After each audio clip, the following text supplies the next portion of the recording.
నమస్తే. Welcome to red TV. ప్రేమిస్తే ప్రాణాలైనా ఇవ్వడానికి సిద్ధపడతారు. లేదంటే ప్రేమను తిరస్కరిస్తే ఎంతటి అగత్యం చేయడానికైనా వెనకాడబోరు. మన రాష్ట్రంలో చూసాము. ప్రేమించిన వ్యక్తికి అమ్మాయి కోసం యాసిడ్ దాడి చేసిన సంఘటనలున్నాయి. కొద్దిమంది కొద్దిమందేమో ప్రేమించలేదని చెప్పి ప్రాణాలు తీసిన సంఘటనలు చాలా ఉన్నాయి. ఇవి ఇవి ఇలా ఉంటే ప్రేమ కోసం ప్రాణాలు తీసుకున్న వారు ఉన్నారు. వాళ్ళ ప్రియురాలు లేదంటే ప్రియుడు బాగుండాలి, జీవితంలో సెట్ అవ్వాలని చెప్పి వారి ప్రాణాలు త్యాగం చేసిన వాళ్ళున్నారు. లేదు అంటే వారి కోసం డబ్బులు వెచ్చించి లేదంటే ఆ ప్రేమను నెగ్గించుకోవడానికి సంవత్సరాల పాటు ఎదురు చూసిన సంఘటనలు మనం చూసాం. నిజానికి ప్రపంచవ్యాప్తంగా ఈ ప్రేమకున్న ఆహ్, శక్తి కావచ్చు, లేదంటే ఆ త్యాగం కావచ్చు, ఎవరు వర్ణించలేరు. ఎవరు దానికి వెలకట్టే పరిస్థితి లేదు. కానీ తమిళనాడులో చోటు చేసుకున్న ఈ సంఘటన మాత్రం తాజాగా అందరినీ ఒక్కసారిగా ఉలిక్కి పడేలాగా చేసింది. ఆ సంఘటన వివరాలేంటో ఒకసారి మనం చూద్దాం.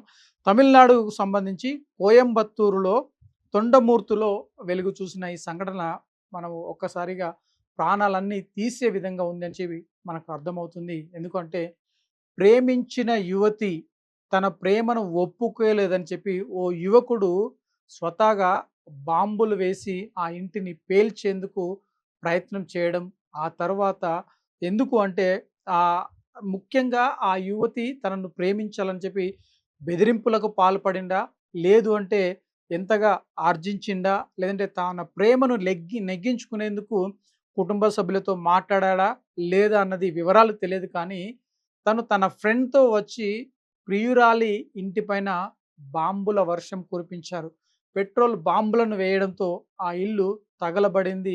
ఆ తర్వాత ఆ ఇంటి పక్కల చుట్టూ ఉన్న వెహికల్స్ గూడా దగ్ధమయ్యేందుకు కారణమైనట్టు మరి సీసీ కెమెరాలో రికార్డు కావడం జరిగింది. అంటే ప్రేమించితే తన ప్రేమను నెగ్గించుకునేందుకు మరి శాంతియుతంగా ఒప్పించేందుకు ప్రయత్నం చేయాలి తప్ప ప్రాణాలు తీసేందుకు ఒడిగట్టవద్దు అని చెప్పి పోలీసులు చెప్తున్నారు.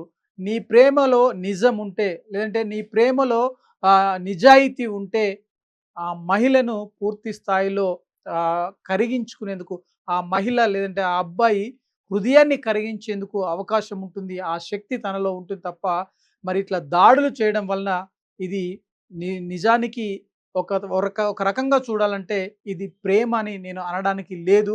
లేదంటే ఇది వ్యామోహం అని చెప్పుకోవచ్చు. లేదు అంటే తనను మోసం చేసి ఉంటే ఆ జీర్ణించుకోలేని స్థితిలో ఇలా దాడులు చేసి ఉంటాడేమో అని అనిపిస్తుంది. మనం రీసెంట్‌గా ఉమ్మడి మహబూబ్ నగర్ జిల్లాలో జరిగిన ఒక సంఘటనను గూడా మనము జ్ఞాపకం చేయాలి. ఎందుకంటే మీ దృష్టికి తీసుకొస్తాను. అక్కడ మహిళ హైదరాబాద్‌లో ఉద్యోగం చేసినన్ని రోజులు ఆ ప్రియుడి ద్వారా డబ్బులు తీసుకుంది. తనను పూర్తి స్థాయిలో వాడుకుంది. తన అవసరాలను తీర్చుకున్న తర్వాత తను హైదరాబాద్ నుండి తన సొంత ఇంటికి మహబూబ్‌నగర్ జిల్లాకు మారి అక్కడ స్కూల్లో పనిచేస్తుంది. ఈ నేపథ్యంలోనే తన ప్రేమను నిరాకరించాడని చెప్పి తను కత్తులతో దాడి చేసి హతమార్చిన సంఘటన మనం చూసాం. అయితే ఇక్కడ మనం గమనించాలి. ఆ యువకుడు పూర్తి స్థాయిలో ఆ మహిళ కోసము తన డబ్బులను, సమయాన్ని, తన ఆహ్, తనకు సంబంధించిన ప్రతీదీ త్యాగం చేశాడు. ఆ త్యాగాన్ని జీర్ణించుకోలేని ఆ యువకుడు ఆ మహిళను హత్య చేయడం జరిగింది. కానీ తమిళనాడులో జరిగిన ఈ సంఘటన చూస్తే ఒక మహిళనే కాదు, అంటే తను ప్రేమించిన మహిళతో పాటు తన కుటుంబాన్ని పూర్తి స్థాయిలో అంతమొందించేందుకు ఆయన ప్రయత్నం చేశాడు. అందులో భాగంగానే బాంబులు విసిరి ఆ కుటుంబాన్ని పూర్తి స్థాయిలో నేలమట్టం చేయాలనుకున్నాడు. ఒకవైపు ఆస్తి నష్టం, మరొక వైపు ప్రాణ నష్టం చేసేందుకు ప్రయత్నం చేశారు. అయితే ఈ సంఘటన జరిగిన వెంటనే వాళ్ళు ఎవరైతే బాధిత కుటుంబము ఒక్కసారిగా అరుపులు, కేకలు వేయడంతో చుట్టుపక్కల ఉన్న వారందరూ గూడా వచ్చి వారికి సహాయం చేయడం జరిగింది.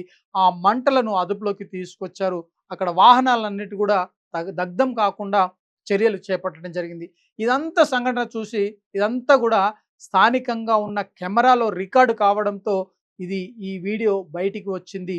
ఇప్పుడు ఉన్న పరిస్థితిలో ఈ వీడియో తమిళనాడులో పాటు ఇటు ఆహ్, సోషల్ మీడియాలో తెగ వైరల్ అవుతోంది. నిజానికి ప్రేమను నెగ్గించుకోవాలంటే ఎంత ఎటువంటి పరిస్థితులు ఉంటాయి? ఏంటి అనేది కూడా ఒకసారి ఆలోచన చేయాల్సిన అవసరం ఉంది. కాకపోతే జీవితంలో స్థిరపడి, జీవితంలో ఎదిగి, ఇతరులకు ఆదర్శంగా ఉండేలాగున వారి ప్రేమను నెగ్గించుకొని, తమ కుటుంబ సభ్యులను ఒప్పించుకొని పెళ్లి చేసుకుంటే వారికంటూ ఒక గుర్తింపు ఉంటుంది. కానీ ఇలాంటి వ్యూహాలు చేయడం, ఇలాంటి సంఘటనలు చోటు చేసుకుంటే ప్రేమ అనే పదానికి గూడా విలువ లేకపోతుంది. ఎందుకంటే ప్రేమ అంటే ఒక గౌరవం. ప్రేమ అంటే ఒక ఆప్యాయత, అనురాగం.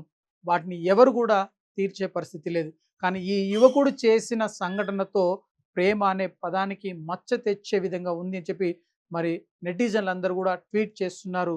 ఇలాంటి పరిస్థితులు రాకుండా ఇటు అబ్బాయి కానీ, అమ్మాయి కానీ ఇరువురు కూర్చుండి మాట్లాడుకుంటే ఈ ప్రేమకు ఇంకా బలాన్ని చేకూర్చిన వారవుతారు తప్ప, ఇలా హత్యలు, బాంబుల దాడి చేసుకోవడంతో ఈ ప్రేమను అనే పదాన్ని అక్కడ లేకుండా చేసేందుకు అవకాశం కల్పించిన వారవుతారని చెప్పి నెటిజన్లు చెప్తున్నారు.